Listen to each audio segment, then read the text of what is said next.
ಹರೇ ಕೃಷ್ಣ, ಎಲ್ಲರಿಗೂ ನಮಸ್ಕಾರ. ಓಂಕಾರ ಕ್ರಿಯೇಷನ್ಸ್ಗೆ ಸ್ವಾಗತ. ಈ ದಿನದ ರೆಸಿಪಿ ವಿಶೇಷ ರೀತಿಯಲ್ಲಿ ಮಾಡುವಂತಹ ಕೊಬ್ಬರಿ ಪಲಾವ್. ಬಹಳ ಚೆನ್ನಾಗಿರುತ್ತೆ. ನಿಮಗೂ ಸಹ ಈ ರೆಸಿಪಿ ಇಷ್ಟ ಆಗುತ್ತೆ ಅಂತ ಭಾವಿಸ್ತೇನೆ.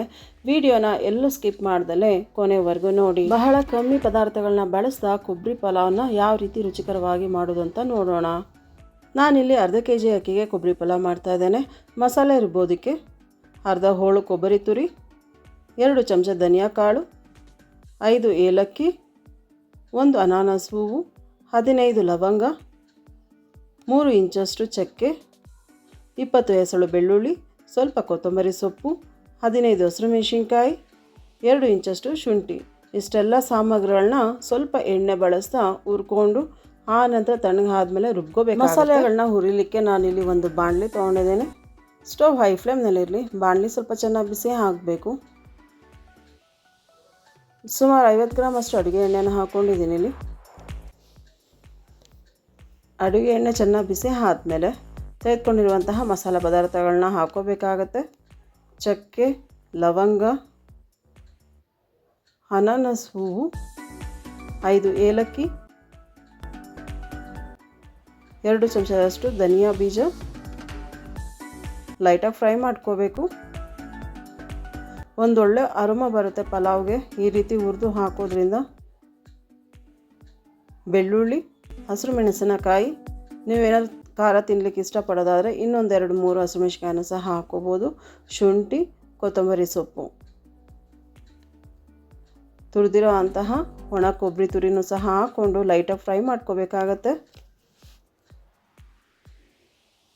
ಸುಮಾರು 3-4 ನಿಮಿಷಗಳ ಕಾಲ ಈ ರೀತಿ ಚೆನ್ನಾಗಿ ಬಾಡಿಸ್ಕೋಬೇಕು.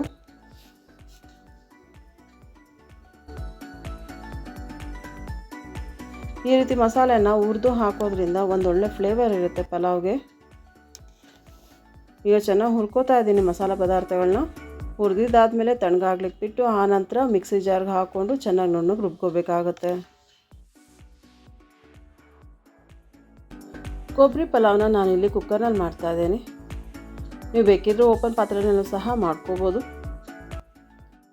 ನಾನಿಲ್ಲಿ 100 ಗ್ರಾಮ್ ಅಷ್ಟು ಅಡುಗೆ ಎಣ್ಣೆನ ಹಾಕ್ಕೊಂಡಿದ್ದೀನಿ. ಇಲ್ಲಿ ಎಣ್ಣೆ ಸ್ವಲ್ಪ ಚೆನ್ನಾಗಿ ಬಿಸಿ ಹಾಕಬೇಕು. ಬಿಸಿ ಆದಮೇಲೆ ಸುಮಾರು 50 ಗ್ರಾಮ್ ಅಷ್ಟು ಗೋಡಂಬಿನ ಹಾಕ್ಕೋಬೇಕು.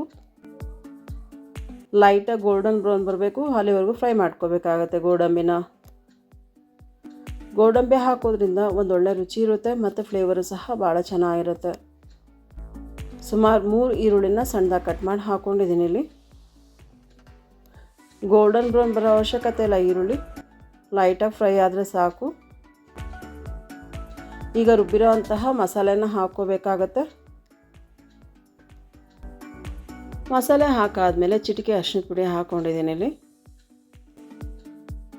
ಅರಿಶಿನ ಪುಡಿ ಹಾಕಾದ್ಮೇಲೆ ಚೆನ್ನಾಗಿ ಮಿಕ್ಸ್ ಮಾಡ್ಕೋಬೇಕಾಗತ್ತೆ.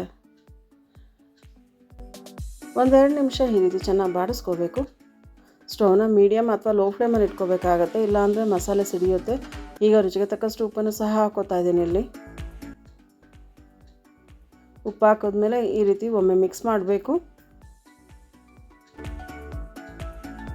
ನಾನಿಲ್ಲಿ 2 ಲೋಟದಷ್ಟು ಬಿಸಿನೀರನ್ನ ಹಾಕ್ಕೊಂಡಿದ್ದೀನಿ. ಇಲ್ಲಿ ಮತ್ತು ಅಕ್ಕಿನ ಸುಮಾರು 20-25 ನಿಮಿಷಗಳ ಕಾಲ ನೆನೆ ಹಾಕಿಟ್ಟಿದೆ. ಅಕ್ಕಿ ನೆನೆಯಲಿಕ್ಕೂ ಸಹ 2 ಲೋಟ ನೀರು ಹಾಕಿದೆ. ನೆನೆಸಿರೋವಂತಹ ಅಕ್ಕಿನಲ್ಲಿರೋ ನೀರನ್ನು ಸಹ ಹಾಕೋತಾ ಇದ್ದೀನಿ. ಇಲ್ಲಿ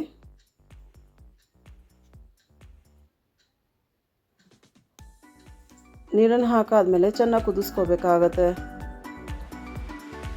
ಈ ರೀತಿ ಚೆನ್ನಾಗಿ ಕುದಿಸ್ಕೋಬೇಕು.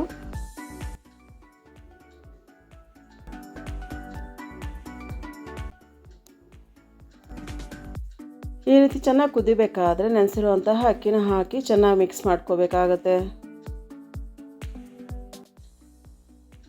ಈ ರೀತಿ ಒಮ್ಮೆ ಚೆನ್ನಾಗಿ ಮಿಕ್ಸ್ ಮಾಡಬೇಕು.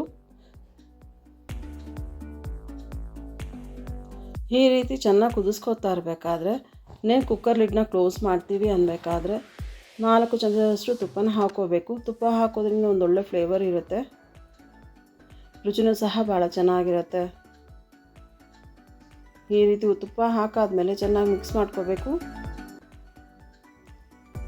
ಈ ರೀತಿ ಚೆನ್ನಾಗಿ ಮಿಕ್ಸ್ ಮಾಡಾದ್ಮೇಲೆ ಕುಕ್ಕರ್ ಲಿಡ್ನ ಕ್ಲೋಸ್ ಮಾಡಿ ಸುಮಾರು 2-3 ವಿಷಲ್ನ ಹಾಕಿಸ್ಕೋಬೇಕಾಗುತ್ತೆ. ಸ್ಟವ್ನ ಹೈ ಫ್ಲೇಮ್ನಲ್ಲಿ ಇಟ್ಟು ಬಹಳ ರುಚಿಯಾಗಿರುತ್ತೆ. ಮಕ್ಳಿಗಂತೂ ತುಂಬಾ ಇಷ್ಟ ಆಗುವಂಥ ಒಂದು ರೆಸಿಪಿ ಅಂತಲೇ ಹೇಳ್ಬೋದು. ಮತ್ತು ಲಂಚ್ ಬಾಕ್ಸ್ ಸಹ ಈ ರೆಸಿಪಿ ಮಾಡ್ಕೋಬೋದು. ನೀವೇನಾದರೂ ಇಷ್ಟಪಟ್ಟಲ್ಲಿ ಮೊಸರು ಬಜ್ಜಿನೂ ಸಹ ಮಾಡ್ಕೋಬೋದು. ಈಗ ಕುಕ್ಕರ್ ತಣ್ಣಗಾಗಿದೆ. ಒಮ್ಮೆ ಈ ರೀತಿಯಾಗಿ ಚೆನ್ನಾಗಿ ಮಿಕ್ಸ್ ಮಾಡ್ಕೋಬೇಕು. ಹದ ಕರೆಕ್ಟಾಗಿದೆ. ನೋಡಲಿಕ್ಕೂ ಸಹ ಬಹಳ ಚೆನ್ನಾಗಿ ಕಾಣಿಸ್ತಿದೆ ಮತ್ತು ರುಚಿನೂ ಸಹ ಬಹಳ ಚೆನ್ನಾಗಿತ್ತು. ನೋಡಿದ್ರಲ್ಲ ಯಾವ ರೀತಿ ಕೊಬ್ಬರಿ ಪಲಾವ್ನ ಬಹಳ ಸುಲಭವಾಗಿ ಮತ್ತು ವಿಶೇಷವಾಗಿ ಮಾಡ್ಬೋದು ಅಂತ. ಈ ರೆಸಿಪಿ ನಿಮಗೆ ಇಷ್ಟ ಆಯಿತು ಅಂತ ಭಾವಿಸ್ತೇನೆ. ಇಷ್ಟ ಆಗಿರೋ ನಿಮ್ಮ ಆತ್ಮೀಯರಿಗೂ ಸಹ ಶೇರ್ ಮಾಡಿ ಮತ್ತು ಈ ರೆಸಿಪಿ ಮಾಡಿ ಕಮೆಂಟ್ ಬಾಕ್ಸಲ್ಲಿ ನಿಮ್ಮ ಅನಿಸಿಕೆ ಅಭಿಪ್ರಾಯಗಳನ್ನು ಸಹ ಸಬ್ಸ್ಕ್ರೈಬ್ ಆಗಿರೋ ನಿಮ್ಮೆಲ್ಲರಿಗೂ ಧನ್ಯವಾದಗಳು. ಸಬ್ಸ್ಕ್ರೈಬ್ ಆಗಿಲ್ಲ ಅಂದರೆ ದಯವಿಟ್ಟು ಚಾನಲ್ನ ಸಬ್ಸ್ಕ್ರೈಬ್ ಮಾಡಿ ನೋಡಿ ಮತ್ತು ಪಕ್ಕದಲ್ಲಿರೋ ಬೆಲ್ ಐಕಾನ್ನ ಕ್ಲಿಕ್ ಮಾಡಿ. ಇದರಿಂದ ನಾನು ಮಾಡುವಂಥ ಹೊಸ ವಿಡಿಯೋ ನೋಟಿಫಿಕೇಷನ್ ನಿಮಗೆ ಬೇಗ ತಲುಪುತ್ತದೆ. ಈ ರೆಸಿಪಿ ನೋಡಿದ ನಿಮ್ಮೆಲ್ಲರಿಗೂ ಧನ್ಯವಾದಗಳು. Thank you for watching. Hare Krishna.